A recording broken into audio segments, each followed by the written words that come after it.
दोस्तों नमस्कार। वृषभ राशि वाले मेरे मित्रों, आप सभी का आज के ज्योतिष के इस अद्भुत ज्ञान से भरपूर कार्यक्रम में बहुत बहुत स्वागत है। हृदय से अभिनंदन है। माता रानी आपकी हर मनोकामना पूरी करें और हर भले और बुरे वक्त में आपके साथ रहें। दोस्तों, रात को सोते समय तकिए के नीचे रख लें बस यह एक चीज, और आप देखेंगे कि आपके कुल देवी या देवता स्वयं आपके सपने में आकर आपकी हर मनोकामना पूरी करने का रास्ता बताएंगे। आपका हाथ पकड़कर हर एक समस्या से आपको बाहर निकालेंगे। यह बेहद ही दिव्य और चमत्कारी प्रयोग है, और इस प्रयोग के माध्यम से आप अपने जीवन की बड़ी से बड़ी परेशानियों से मुक्ति प्राप्त कर सकते हैं। अब इस एक चीज की महत्ता का आप अंदाजा इस बात से ही लगा सकते हैं कि चाहे भले ही आप अपनी कुल देवी को जानते हो या ना जानते हो, तब भी आपकी कुल देवी केवल कुछ ही दिनों के प्रयोग से आपको सपने के माध्यम से संकेत देंगी या फिर दर्शन भी दे सकती हैं। अब यहाँ पर सबसे महत्वपूर्ण बात यह है कि सपनों को आप बिल्कुल भी हल्के में मत लेना। सपना एक बहुत ही महत्वपूर्ण प्रक्रिया है जो हमारे इस स्थूल शरीर और सूक्ष्म शरीर के बीच में घटित होती है।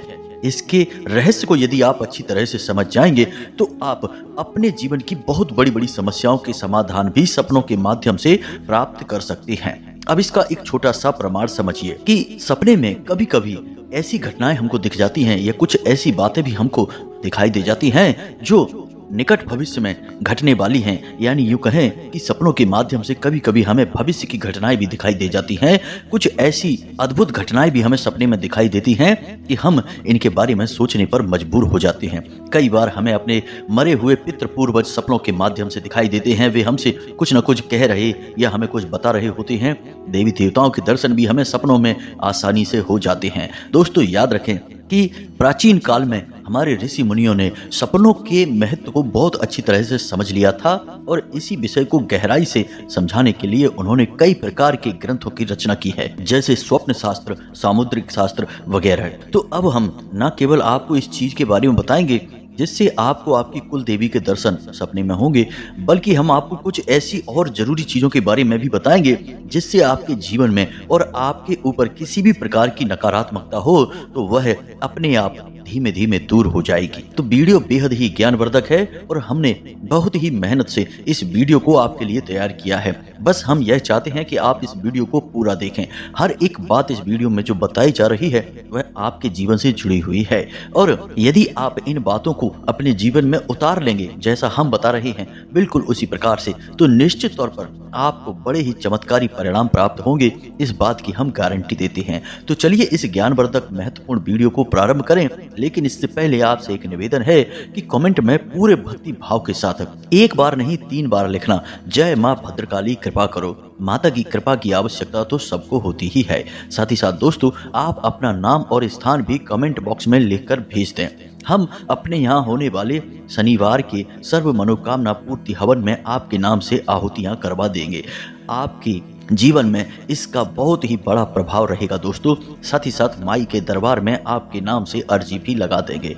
यह सब हम माई के आदेश और उनकी अनुभूतियों के आधार पर ही कर रहे हैं, और इस क्रिया के माध्यम से हजारों लोगों के जीवन में खुशियां आ चुकी हैं, आपके जीवन में भी आएंगी। तो बस माई पर भरोसा रखिए और कमेंट बॉक्स में लिख डालिए, जय मां भद्रकाली कृपा करो। साथ ही साथ दोस्तों, यदि आप चैनल पर पहली बार आए हैं तो चैनल को सब्सक्राइब करके बगल में जो घंटी का निशान है उसे भी अवश्य दबा दें।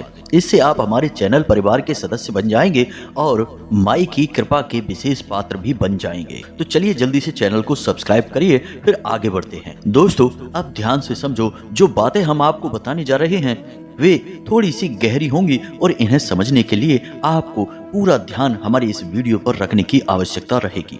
तो ध्यान से सुनिए।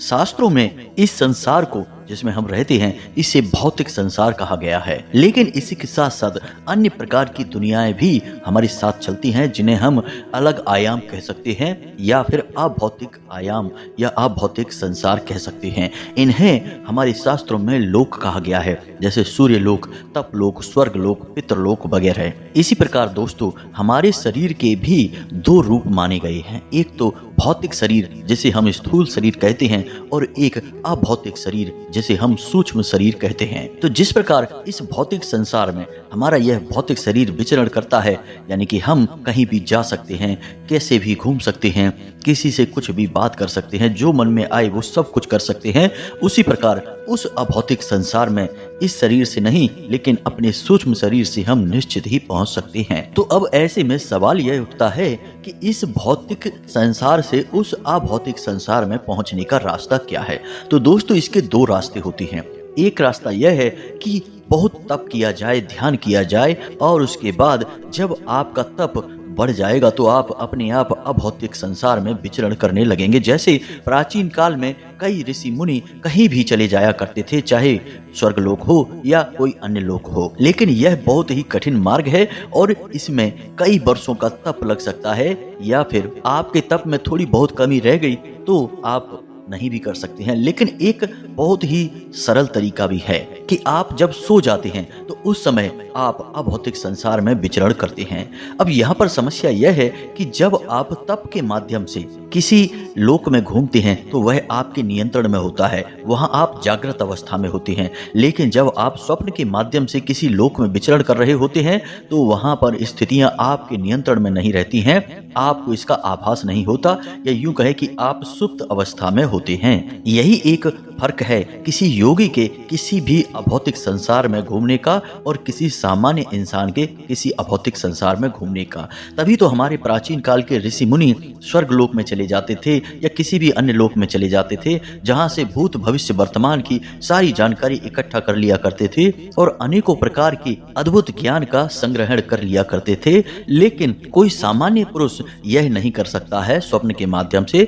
वह तो अनियंत्रित तौर पर स्वप्न में इधर से उधर घूमता रहता है, लेकिन इसी बीच कुछ न कुछ ऐसा अवश्य होता है, यानी कि भविष्य की कुछ झलकियां दिख जाती हैं, किसी ऐसे इंसान से मुलाकात हो जाती है जिससे मिलने के बाद जब वह इंसान सपने से जागता है तो सोच में पड़ जाता है कि आखिर ऐसा क्यों हुआ। तो उम्मीद है कि आप समझ रहे होंगे कि सपनों को हम इतना हल्के में नहीं ले सकते हैं, यह बड़ी बात है। और सपनों का संसार एक वास्तविक संसार है दोस्तों। इसके बारे में आज के समय में वैज्ञानिक तमाम प्रकार की खोजबीन कर रहे हैं, लेकिन अभी तक इसके रहस्यों को पता लगा पाना संभव नहीं हो पाया है। अब विज्ञान की माने तो विज्ञान यह कहता है कि सुबह 3 बजे से 5 बजे के बीच में जो स्वप्न आते हैं वे बड़े ही विचित्र होते हैं, और उस अवस्था में जो मानव शरीर होता है उसे रैम स्टेज कहा जाता है, यानी रैपिड आई मूवमेंट स्टेज। और उस स्थिति में इंसान जो स्वप्न देखता है वे बड़े ही अद्भुत होते हैं। लेकिन यदि हमारे शास्त्रों की बात माने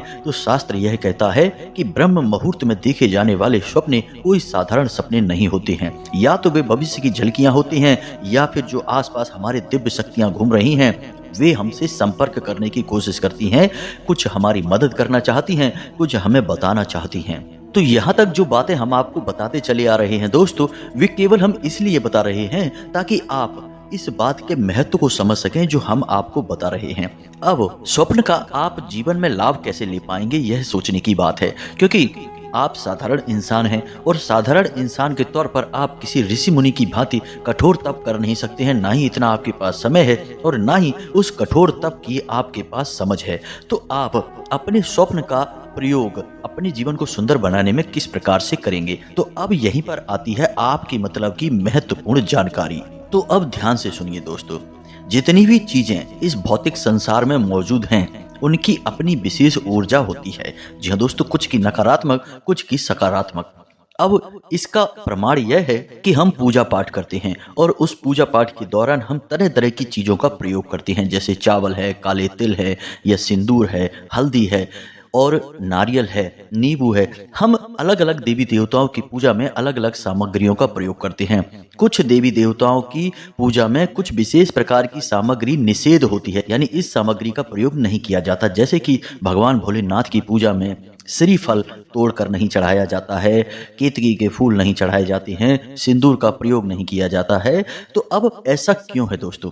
ऐसा इसलिए है कि हर एक चीज की अपनी एक खास ऊर्जा होती है और इन चीजों को हम देवी देवताओं को समर्पित करके उस ऊर्जा को समर्पित करते हैं, ना कि उन चीजों को समर्पित करते हैं। याद रखिए कि देवी देवता एक ऊर्जा स्वरूप होते हैं। वे हमारी आपकी तरह भौतिक शरीर लेकर नहीं घूम रहे हैं। उन्हें भूख प्यास नहीं लगती है, उन्हें किसी भी चीज की आवश्यकता नहीं है। वे दिव्य हैं, ऊर्जा हैं। तो हम जब कोई चीज उन्हें समर्पित करते हैं तो वो चीज तो हमारे हाथों में ही रहती है। मान लीजिए हमने एक नारियल किसी देवता को समर्पित किया या प्रसाद समर्पित किया, तो नारियल तो हमारे हाथ में ही रहता है, पूरा का पूरा नारियल। तो देवता ने क्या लिया? देवता ने केवल उस नारियल से ऊर्जा ग्रहण की है। वो नारियल तो आपके पास ही है। इसी प्रकार जब हम पितरों के लिए कोई चीज समर्पित करते हैं, जैसे थाली परोस कर हमने पितरों के लिए पितृपक्ष में अपने घर की छत पर रख दी है, तो अब वह थाली में भोजन तो ज्यों का त्यों रखा है। तो आप सोचेंगे कि पितरों ने भोजन कहाँ खाया? तो दोस्तों, ये ऊर्जा का लेन देन होता है और हम विशेष प्रकार की चीजों से निकलने वाली जो विशेष ऊर्जाएं हैं, वो ऊर्जाएं देवताओं को समर्पित करते हैं, जिससे देवता प्रसन्न हो जाते हैं। तो अब यहाँ से आपको ये समझ में आ गया होगा कि हर एक चीज की अपनी एक खास ऊर्जा होती है। अब यहाँ पर समझने वाली बात यह है कि इन ऊर्जाओं का प्रयोग हम सामान्य जीवन में करना तो जानते हैं, जैसे पूजा पाठ विधि में हम चीजों का प्रयोग करते हैं, लेकिन कुछ और भी विशेष तरीके होते हैं जिससे हम और भी अच्छी और बड़ी बातों का ज्ञान हासिल कर सकते हैं ऊर्जाओं के माध्यम से। जी हाँ दोस्तों, तो अब कुछ ऐसी चीजें होती हैं जिन्हें आप सोने से पहले अपने तकिए के नीचे रखेंगे तो आपको कुछ विशेष प्रकार के संकेत मिलने शुरू हो जाएंगे। अब हो सकता है कि पहली रात कुछ भी ना हो, एक दो रातों के बाद आपको इनके संकेत मिलने शुरू हो जाएंगे। जी हाँ दोस्तों, अब ध्यान से सुनिए। देखो, हम आपको कुछ जरूरी बात बताते हैं। जैसे कि आप कोई रत्न धारण करना चाहते हैं, किसी एस्ट्रोलॉजर ने आपको कोई रत्न बता दिया और आप धारण करना चाहते हैं, तो असल में उसका धारण करने का सही तरीका यह है कि पहले 5 से 7 दिनों तक आप उस रत्न को अपने तकिए के नीचे रखकर सोएं। जी हाँ दोस्तों, सीधे उसे धारण ना कर ले। अब उस रत्न से जो ऊर्जा उत्सर्जित हो रही है, जब आपका सूक्ष्म शरीर उस अभौतिक संसार में जाएगा, तो यह जो ऊर्जा आपके साथ जाएगी, यह आपको किस प्रकार के संकेत देगी, यानी कि डरावने संकेत देगी, कुछ परेशान करने वाले संकेत देगी, या अच्छे संकेत देगी। आपको अच्छी नींद आएगी और ब्रह्म मुहूर्त में आपको अच्छे सपने आएंगे, वगैरह वगैरह अच्छे संकेत मिलेंगे। तो यदि बुरे संकेत मिलते हैं तो वह रत्न आपको धारण नहीं करना है, और अच्छे संकेत मिलते हैं तो आपको वह रत्न धारण करना है। अब चाहे रुद्राक्ष हो, तुलसी की माला हो, या कोई रत्न हो, कुछ भी आप धारण करने जा रहे हैं तो उसे इसी प्रकार से हम चेक करते हैं कि वह आपके लिए शुभ रहेगा या अशुभ रहेगा। तो यह भी चेक कैसे हो रहा है? आपके स्वप्न के माध्यम से। जी हाँ दोस्तों, तो इतनी सारी बातें आपको हमने केवल इसीलिए बताई हैं कि आप इन बातों को बिल्कुल भी हल्के में मत लेना। अब हम जो आपको बताने जा रहे हैं वह आपके लिए बेहद ही महत्वपूर्ण जानकारी है। दोस्तों, आपके जीवन में जो भी परेशानियां चल रही हैं, चाहे वे मानसिक हो, आर्थिक हो, या किसी भी प्रकार की परेशानी हो, रिश्ते नातों में परेशानी हो, वैवाहिक जीवन में कष्ट चल रहा हो, उन सारी परेशानियों को दूर करने की जिम्मेदारी आपकी कुल देवी या देवता की होती है। अब ऐसा क्यों है दोस्तों?